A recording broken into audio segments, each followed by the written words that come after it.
வெக்கம் விட்டு ஆசையில தொட்டு புட்டேன் நெஞ்சுக்குள்ள ஜல்லி கட்டு புடிவாரமானே ஒரு கடிவாளம் போட்டேன் மலை நாட்டு தேனே ஒன்ன மடி மேல சாச்சேன்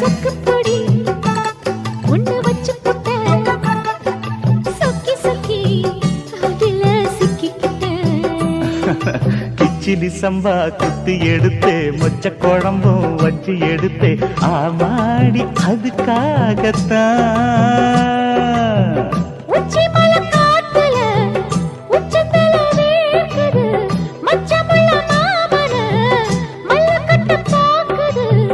பக்கம் வந்து வருசி பக்கவா